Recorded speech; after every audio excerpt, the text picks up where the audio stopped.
বাঁশিয়া খাল খনন কর্মসূচি, সেই কর্মসূচি উদ্বোধনের জন্য কিন্তু উনি এই সমাবেশ স্থল ত্যাগ করবেন।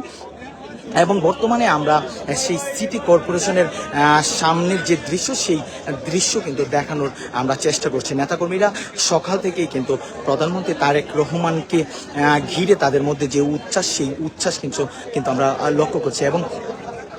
এবং প্রধানমন্ত্রী তারেক রহমান সফরকে ঘিরে কিন্তু সিলেট সিলেট মেট্রোপলিটন পুলিশ পুরো শহর কিন্তু নিরাপত্তার বেষ্টনীতে ঢেকে রেখেছে। এবং পুলিশের আইনশৃঙ্খলা রক্ষাকারী বাহিনীর কয়েক স্তরে নিরাপত্তার বেষ্টনীতে কিন্তু একদম নিরাপত্তা জোরদার করা হয়েছে। দর্শক, এই মুহূর্তে কিন্তু সিলেটের সিটি কর্পোরেশনের সামনে নেতা কর্মীদের যে অপেক্ষা, প্রধানমন্ত্রী তারেক রহমানকে এক নজর দেখার জন্য যে অপেক্ষা, সেই অপেক্ষা দেখার কিন্তু যে দৃশ্য, সেই দৃশ্য দেখানোর কিন্তু আমরা চেষ্টা করছি।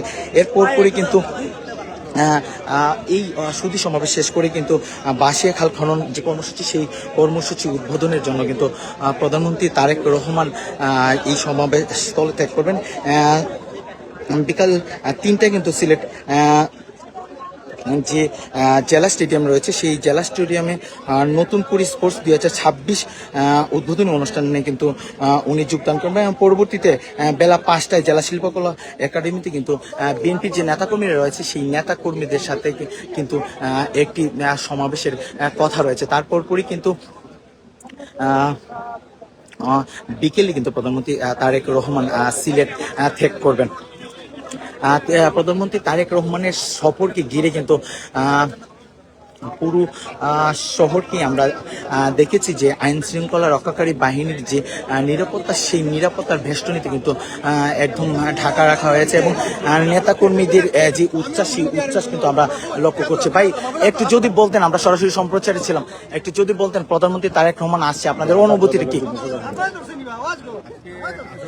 সরকারি সফরে নিয়ে আসছেন বাংলাদেশের নির্বাচন পরবর্তী উৎপাদনের যে প্রতিশ্রুতি উনি দিয়েছিলেন, সেই প্রতিশ্রুতি বাস্তবায়নের মানে এই প্রকল্প নিয়ে আসছেন। বাংলাদেশের সিলেটের যে আর্থসামাজিক উন্নয়ন করার জন্য বা আপনার ক্রীড়া অঙ্গনের যে উন্নয়ন করার জন্য উনি প্রতিশ্রুতি দিয়েছেন, সেই প্রতিশ্রুতি বাস্তবায়ন করার জন্য উনি নতুন করে শহর একটু আগে উদ্বোধন করে আসছেন। আমাদের কিং ব্রিজের নিচে 15 কিলোমিটার ওয়াকওয়ে মানে নদী খনন সহ আরও বেশ কিছু ইয়ে আছে। আপনি জানেন আজকে সদর উপজেলায় বাঁশের খাল হিসাবে এটা আগে নদী ছিল, সেই নদীটাকে আবার পুনর্খনন করা হবে, সেটা উদ্বোধন করবেন একটু পরে গিয়ে। এইরকম মানে উনি যে নির্বাচনে যে আমাদের দলের বা বিএনপির যে প্রতিশ্রুতি ছিল, সেই প্রতিশ্রুতিগুলাই বাস্তবায়ন করার চেষ্টা করতেছেন, যাতে বাংলাদেশের মানুষের মানে মনের যে আকাঙ্ক্ষা চাহিদা, সেই চাহিদা সবকিছু মিলিয়ে আপনাদের অনুভূতিটা কি কেমন লাগতেছে? অনুভূতি ভালো, কারণ আপনি জানেন আমাদের সিলেটে আজকে যে বৃষ্টি, মানে সিলেটে সবচেয়ে বেশি বৃষ্টি হয়, আর বৃষ্টির কারণে সিলেটে অল্প বৃষ্টিতে জলাবদ্ধতা সৃষ্টি হয়। যদি খনন হয় বা নদী খনন, খাল খননগুলা প্রপারলি হয়ে যায়, ইনশাআল্লাহ আমাদের সিলেটের এই মানে জিনিস থেকে আমরা কাজ পাবো।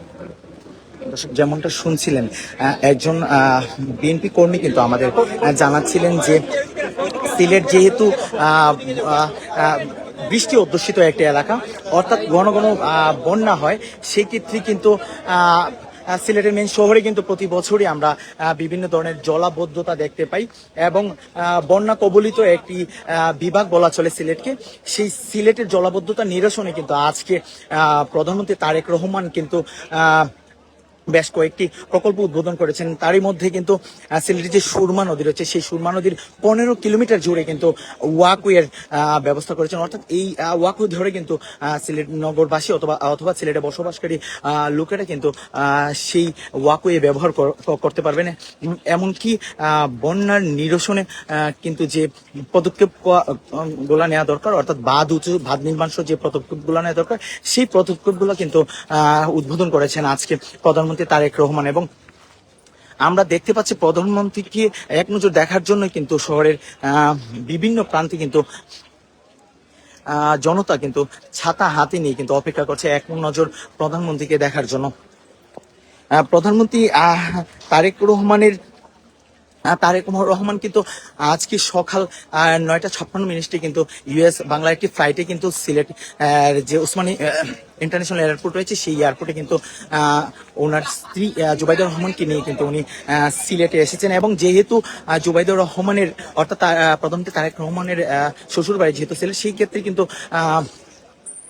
আমরা অনেকের সাথে কথা বলেছি, তাদের ভাষ্যমতে যে যেহেতু দামান আসছে, দামানের কাছে তাদের চাহিদা সিলেটের যত উন্নয়ন আছে সেই উন্নয়ন যাতে, যেহেতু উনি ক্ষমতা পেয়েছেন, সেই উন্নয়ন যাতে উনি করেন। এবং যে জানিয়ে রাখি, তারেক রহমান কিন্তু সিলেটেই কিন্তু তার নির্বাচনী যে জনসভা, সেই জনসভা কিন্তু আনুষ্ঠানিকভাবে সিলেট থেকেই শুরু করেন। এবং সেই সমাবেশেই কিন্তু বিভিন্ন ধরনের প্রতিশ্রুতি আমরা দিতে দেখেছি। এবং এই সব প্রতিশ্রুতির ধারাবাহিকতায় কিন্তু প্রধানমন্ত্রী তারেক রহমান তার যে প্রকল্পগুলো রয়েছে সেই প্রকল্পগুলো কিন্তু উদ্বোধন করতে যাচ্ছেন। এবং সবশেষ বিকাল 5টায় কিন্তু দলীয় নেতাকর্মীদের সাথে ওনার যে সমাবেশ, সেই সমাবেশ শেষে কিন্তু উনি বিকেলে ঢাকার উদ্দেশ্যে রওনা দেবেন।